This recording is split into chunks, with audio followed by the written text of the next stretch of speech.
Welcome to Relevance. The world's greatest podcast. Hosted by author Mike R. Aikins. Where they dare to talk about topics that really matter.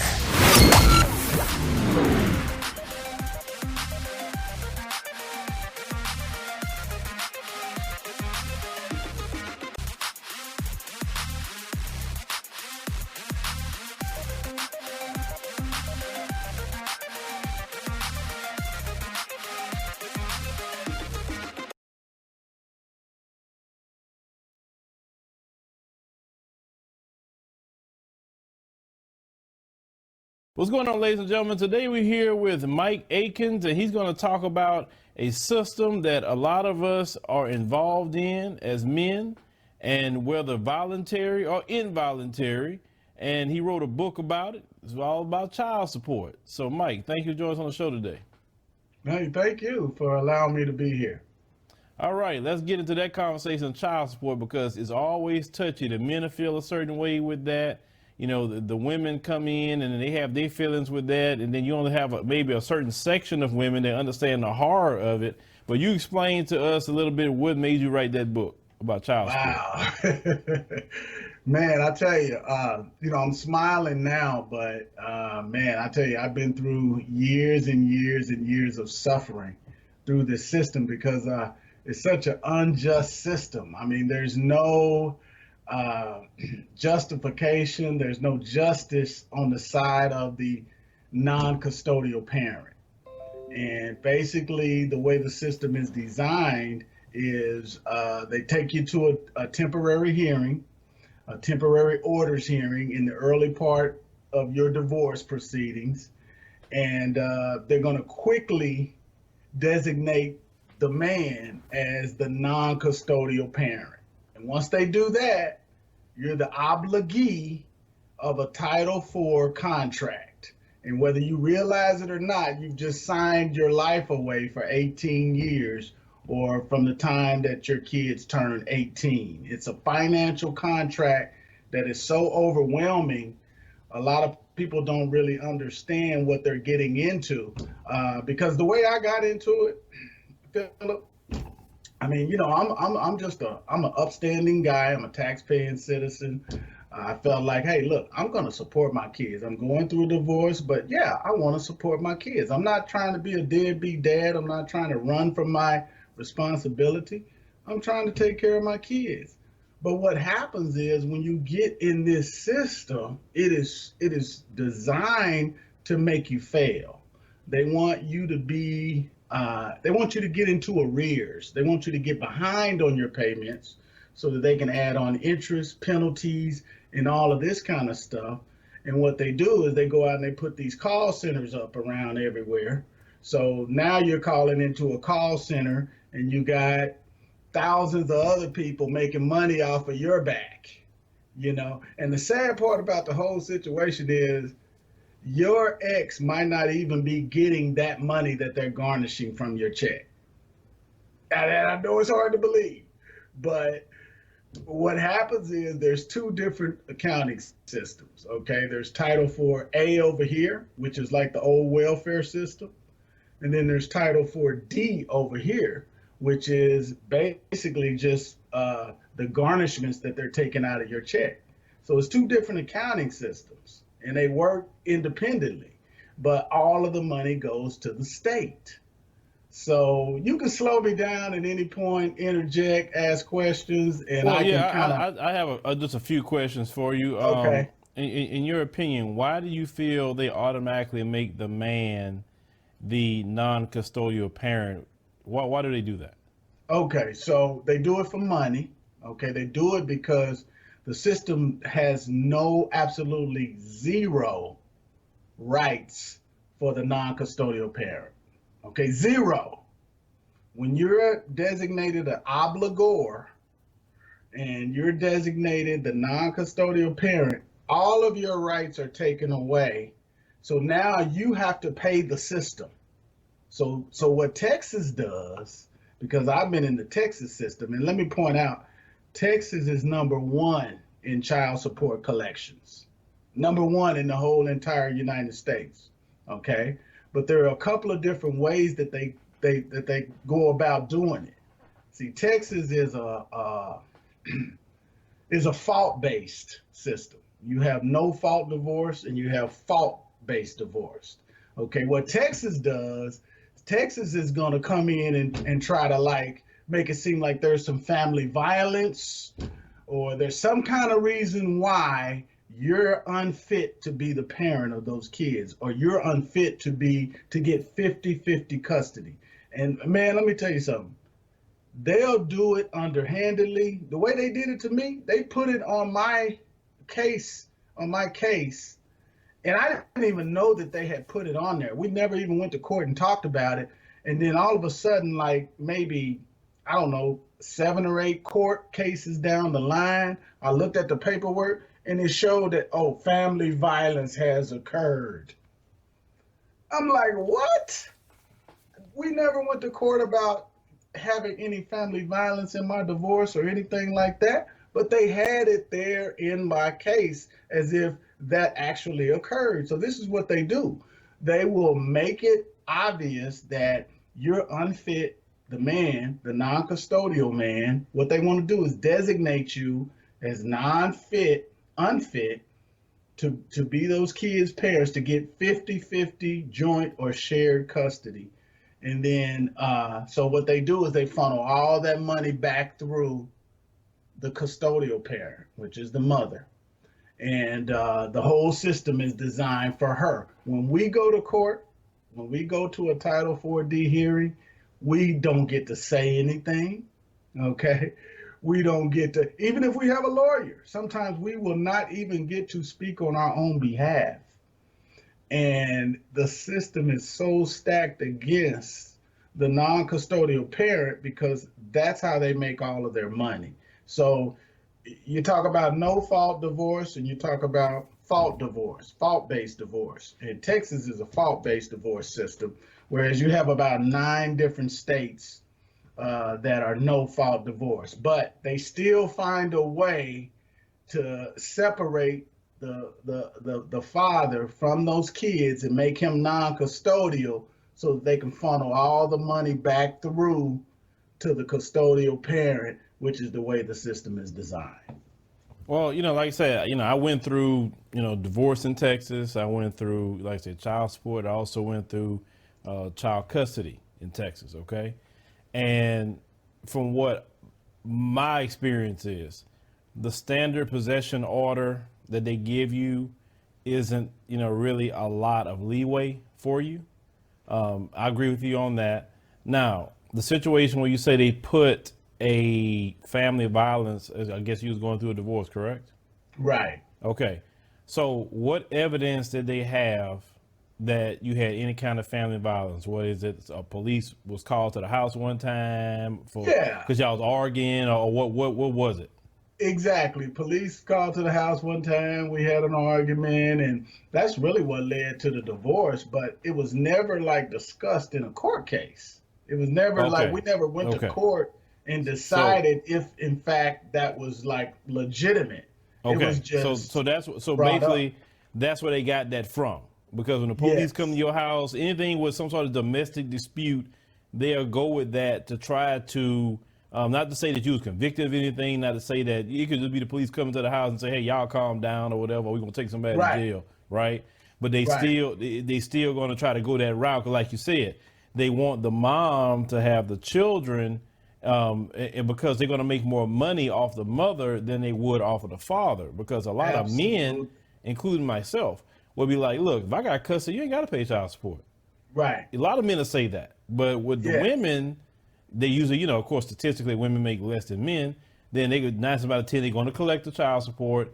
Then the system going to charge that fee to the mother every year, right? And Absolutely. What's that fee? $25 or so they charge a year? Yeah. And all this free money goes to the state. Absolutely. Absolutely. And the state does such a great job of confusing the obligee and the obligor as to exactly who's running the system. Okay. So the Office of Child Support Enforcement up in Washington, D.C. basically gives the state control of their system. So, like, and it's funny because, it starts at the police level. Because let me tell you what happened to me, and I can tell you this has happened to several other guys that I have talked to as well. One of my buddies told me this is the same exact thing happened to me.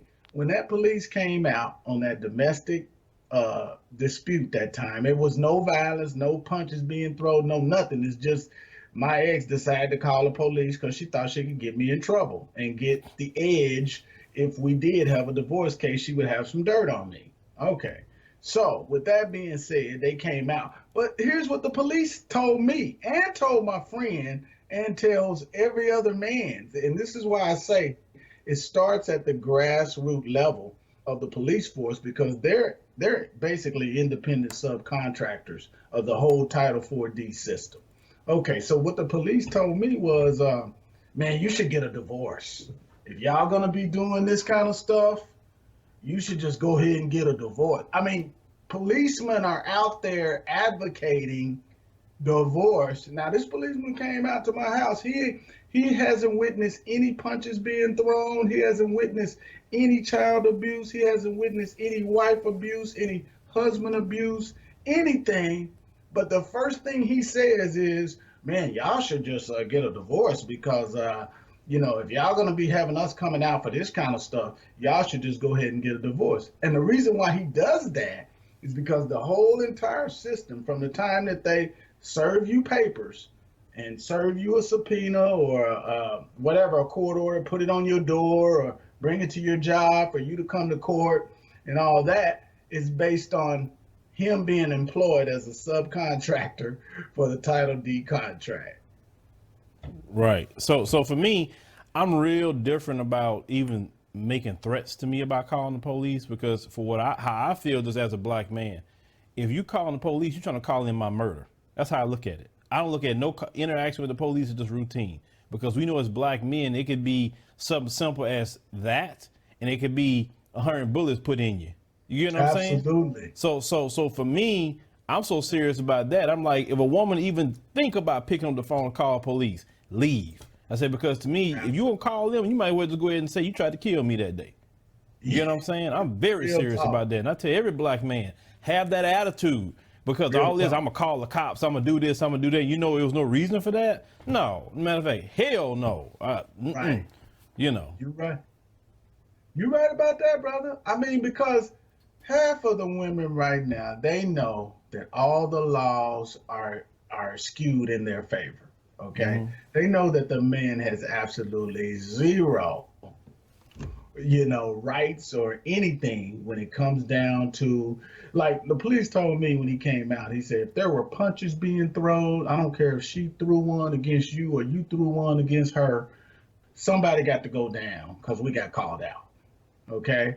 And in our situation, there were no punches thrown. So he couldn't say that. But what he recommended was, hey, man, you really ought to consider getting a divorce if this is going to be a consistent problem, if she's going to be calling the police on you and da-da-da-da-da.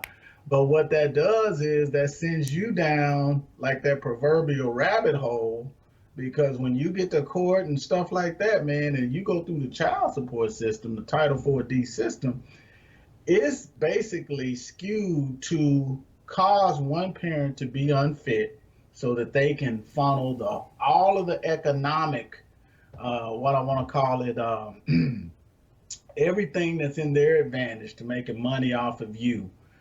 They're going to take advantage of you because of that situation. I believe that anytime you're dealing with divorce and anything, that you should never step foot in court without legal representation. I mean, I'm talking about a legal representation that's used to defending men with divorce and child support. That's just first and foremost. Now, I didn't have, my situation wasn't no punches thrown, nothing like that. It was just, me and her just, wasn't getting along anymore. And we decided to go that route. It was best for the both of us. And, right. Like for my situation is that, I never been through anything like that at all.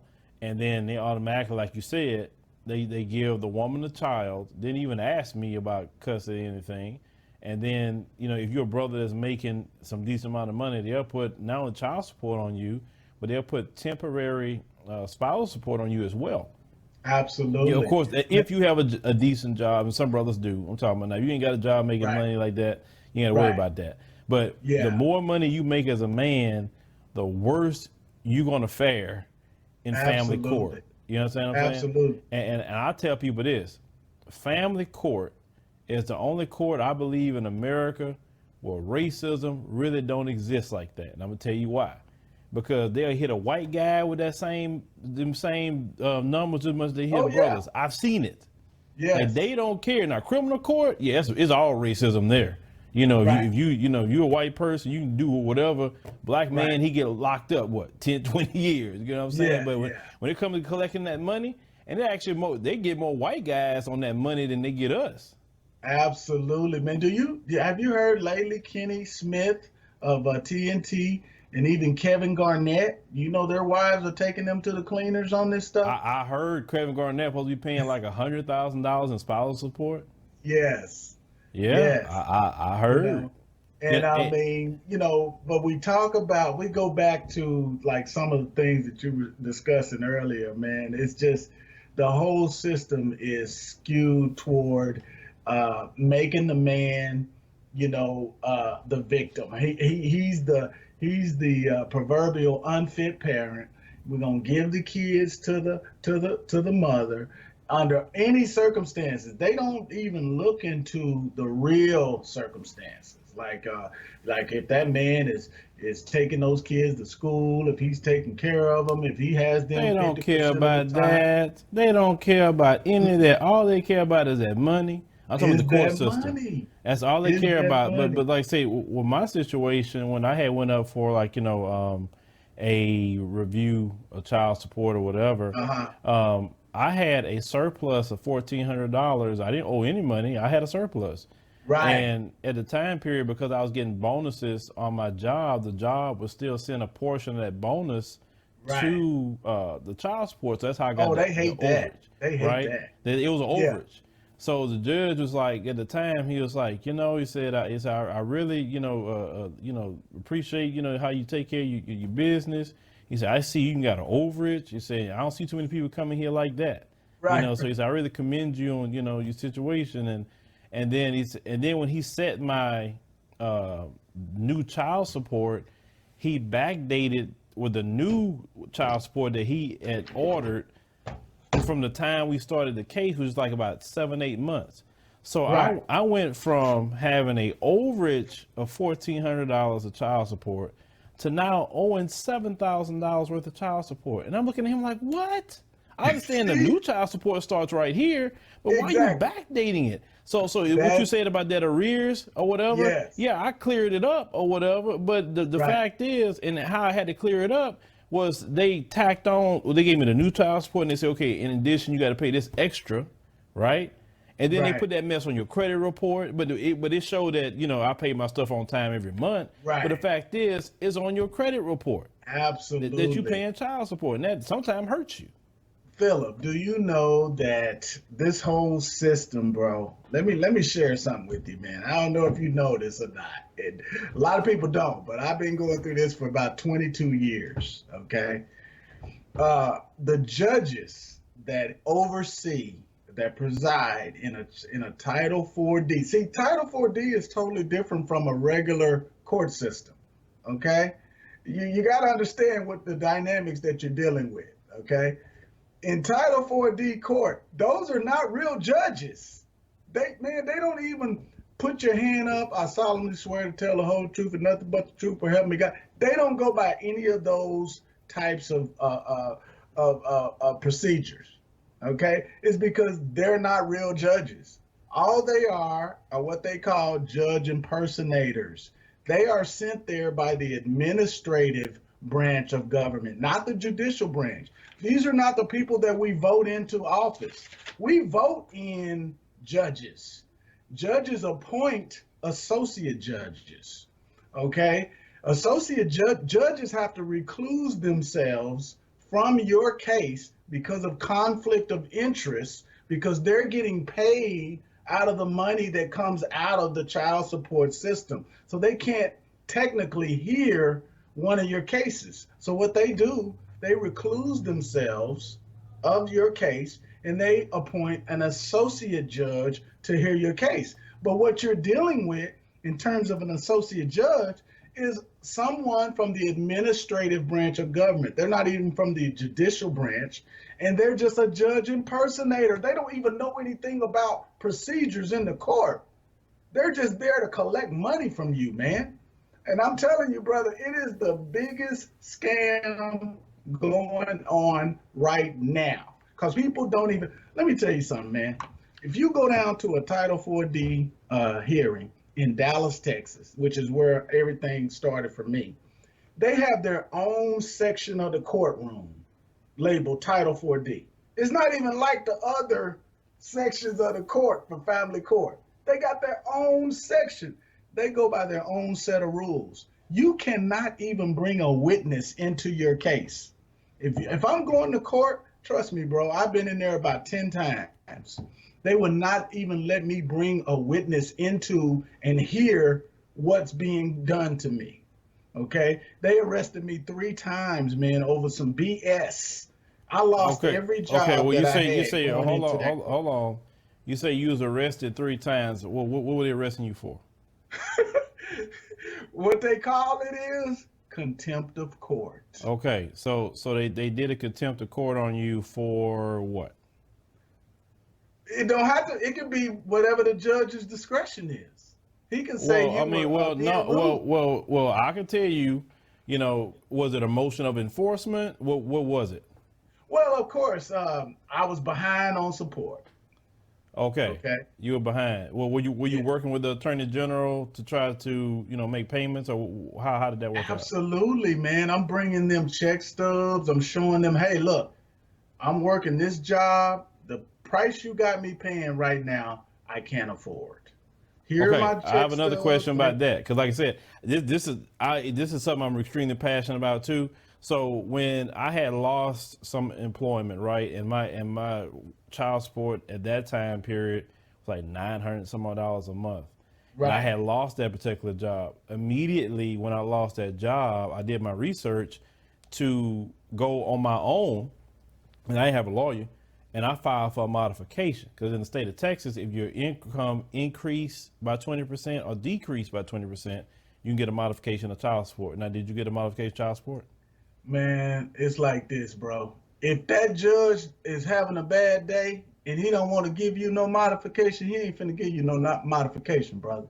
I don't care what the law says. I disagree, because they got to go by the state law. And the state, Man, no, I read this law on my own, and they even went in the child support office. They was like, "Nah, we got to grant this modification. I mean, you don't agree, we got to go before the judge, but we got to grant it based off of what he's making now versus what we see here." He said, "This is because everything I try to do is through the laws." Because I was even almost thinking about going to school to become a family law attorney, because I had studied the Texas law so deep about like how they can get you, how they can get you. Look, in the state of Texas, I'm telling you how cold they are here. You miss one payment of child support, they can do a motion of enforcement on you. Absolutely. You don't have to get to 3 or 4. Brother payments. Scott, let me tell you something, brother. I took my case to the Supreme Court. Of Texas? Okay? Supreme Court. Oh, U.S. Eastern Supreme District, Court? Western District, whatever that is in Dallas. Okay. I took my case to the Supreme Court off of the way they did me. Okay. They didn't give me due process. Uh-huh. They threw the book at me. I lost every job I had when I was going in. They arrested me 3 times, made me stay in jail 6 times. 6 days each time. I lost every job I had prior to going into the court, and I had a lawyer with me each time, and they still arrested me and forced me to lose my job. They do this because they can do whatever they want to do. It's not like what you just said about the law this and the law that. Bro, this is a total different set of dynamics. It's Title 4D, and it's child support, and it's family court, but it's Title 4D. They can do whatever they want to do. When I escalated it to the Supreme Court of Texas, they dismissed my case on this technicality called the Rooker-Feldman Doctrine. Okay? So the Rooker-Feldman Doctrine means that they're not going to go back and overturn anything that the state did to you if they injured you, whether blatantly or not, negligently or not. They're not going to overturn any state's decision, regardless of how many times you escalated to the Supreme Court. Okay? Brother, that's why I wrote the book, man. Because what I want to do is I want to show brothers how to not even get down to because once you get in that rabbit hole, man, you can't get out. It's impossible. Oh, like I said, I know about that system for sure. Like I was telling you, before. But so basically, like I said, that's why I've always have a thing about not owing no money to child support, because I know that is the quickest way to have issues and problems. I always tell brothers, if you own that child support, man, pay your child support. If you can, get ahead on child support if you can. And talk with them people. Matter of fact, I had got advice like, hey, you get a raise on a job, call the Attorney General office, tell them you got a raise on your job so it can be documented. And this is how I was told. The reason why you need to do that is because, let's say, if the other parent want to take you to court and say, oh, he got a raise, then that will avoid you from paying like attorney fees. You was already reporting to them that you got a raise on your job. You're right, Brother Scott. Most men don't know these little small things that I'm saying. Then also with your situation, now was she like calling the Attorney General to get at you? Because usually from what I see about the Attorney General themselves, like it takes a little bit for them to start getting at you. Usually they say, hey, come talk to us. Hey, come do this, come do that. Hey, you need to do something. You know what I'm saying? Yeah. So was it that situation with you? Yeah, my ex was very vindictive because really. Okay. Say no more. Now I know why you had problems. Because when people listen to this, this is why I'm asking these questions. When people listen to this, that's not going to be everybody's situation. That's true. I mean, because your situation is basically y'all weren't getting along. She was trying to get at you, and see that kind of situation make a man say, you know what? I'm just some men get to that point and say like, if you and that kid, I'm leaving the state because I can't live like this. Right. So, and some that's why then that same parent want to say, oh, he don't want to take care of his kid. No, you're not telling the story how you using this court system to literally oppress this man. Like any little thing this man do, you bring this man into these white folks' court, and you already know how it is with that situation. You know what I'm saying? And at the end of the day, who loses out? The children. The children. Exactly. Brother Scott, I had a lawyer that I wouldn't got me a black female lawyer. I'm thinking that's going to help me a little bit, okay? Because she might know how to deal with my ex and her lawyer a little bit better. That backfired. Do you know this lady walked out of court and left me in there by myself to deal with these people? Now, I don't know what kind of lawyer you pick, because my lawyer that I have is a black female. When they try to do that, when they was the judge trying to set all that money back on me, like saying I owed all this money and I had the credit, my lawyer argued with that judge at least a good 10 minutes about that credit. He said, okay, well, he needs that $1,400 credit. And he didn't want to give it to me. And my lawyer was arguing and arguing and arguing. I was watching. I say, oh, shoot. I was at the point like, oh, man, he gonna get me was for something. I said, this girl, she arguing too much. But he had to concede. Say she's right. And the Attorney General say, no, it's right here. He did have a credit. So he had no choice because he didn't want to give it to me. So, I mean, that's rare. That's rare. Your situation is rare, man. The majority of the guys out here, they don't have a good lawyer. They don't have a good lawyer like what you had. And their situation was not like yours in terms of you being on the upside of the child support payment system. Most guys are in arrears automatically because that's what the system is designed to do, is to force you into that rabbit hole. Most guys go out and get a lawyer. Those lawyers, their oath is to the Bar Association and to the court system and to the judges. And this is something else I found out. Okay, my lawyer told this is the very first lawyer I got, man, back in 2001 the first lawyer I got when I was going through my divorce cases. You know what she had the audacity to tell me and divulge to me? She told me, she said, man, it don't have nothing to do with your situation. She said, it's all about the judge I get to hear this case and if I owe them a favor or they owe me a favor. Yeah, that part of that is true. If that lawyer is like donating to that judge's campaign, and those lawyers are like tied in like that, that's where all the corruption comes in. That with that particular situation, because I end up figuring out through my case that the lawyer that my ex had, he would donate to that judge's campaign, and that's what my lawyer found out. And I was like, oh shoot. You know what I'm saying? But that judge is gone now. That judge got voted out. Like when they had that big wave in Harris County of all the Republicans being voted out and all the Democrat judges and came in. So did the same thing in Dallas. Really?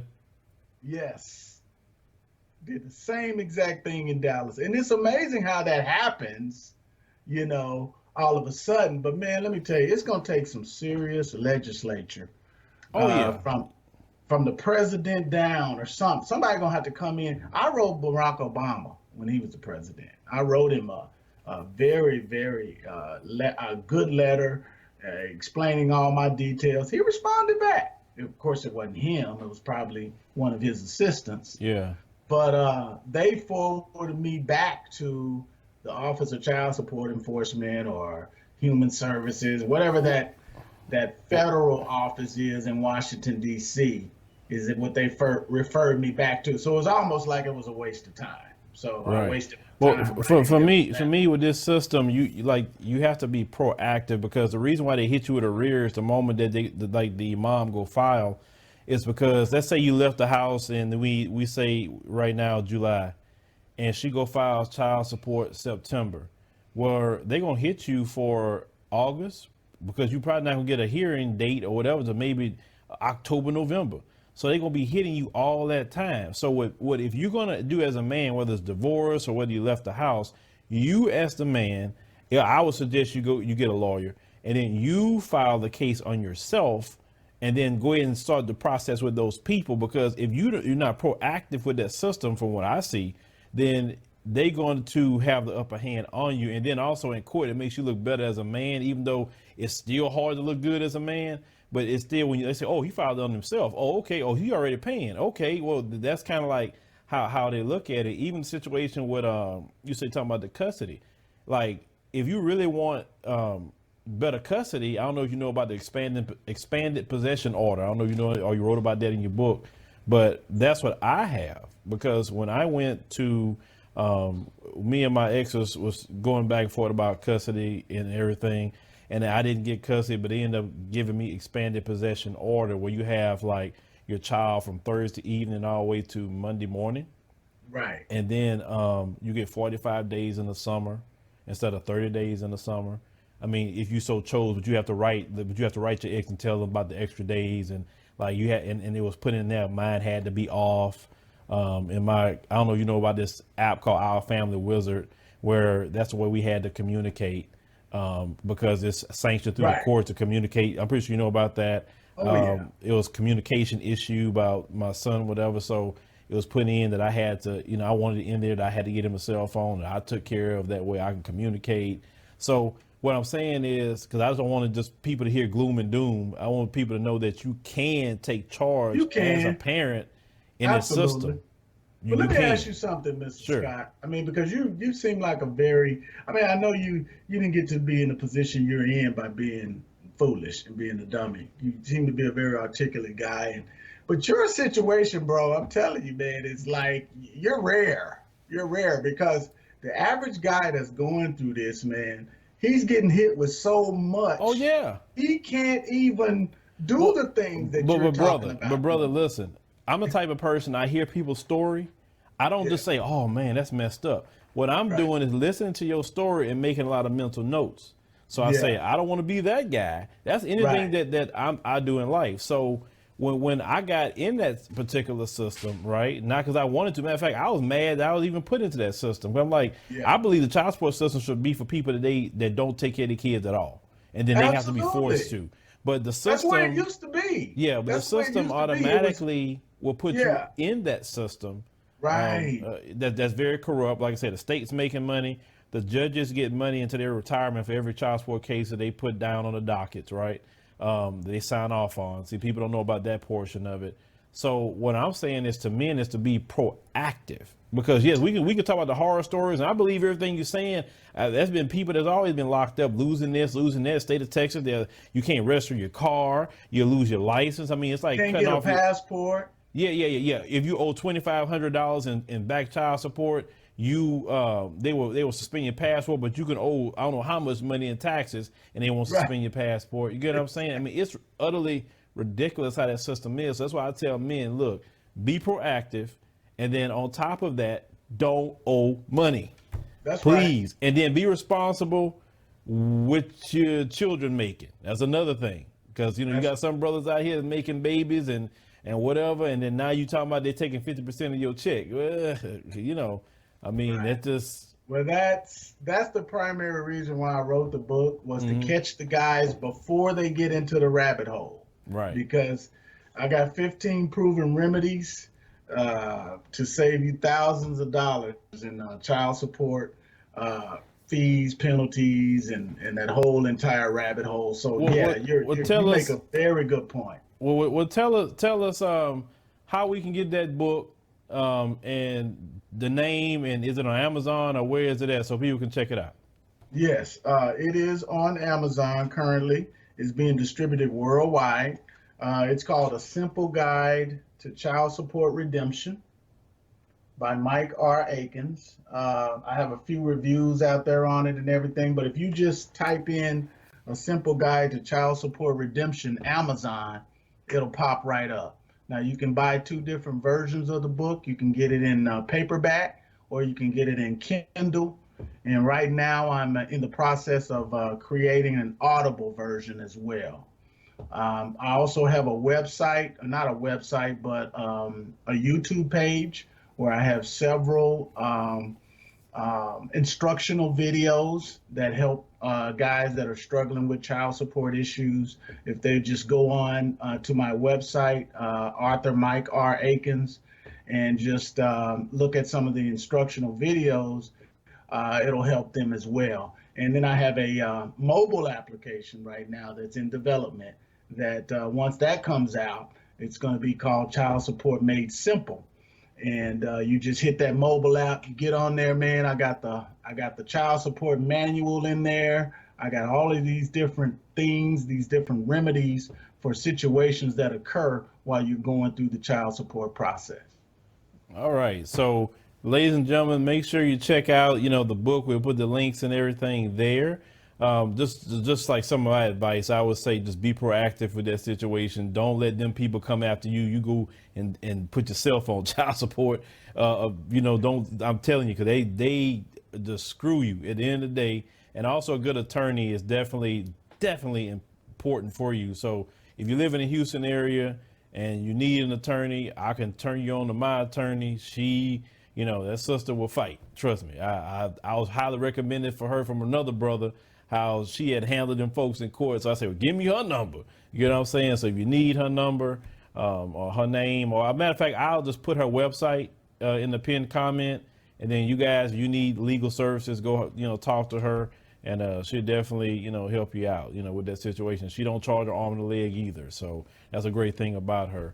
She's also now a personal friend of the family. So wow, that's big time. Yeah. She's personal friend of the family now, so it's a great thing. That's why I recommend everybody to her. Some people say, man, I went to the lawyer, you told me, she helped me out, man. I'm like, yeah, I told you, so she right. Know her way around that courthouse in there. So yeah.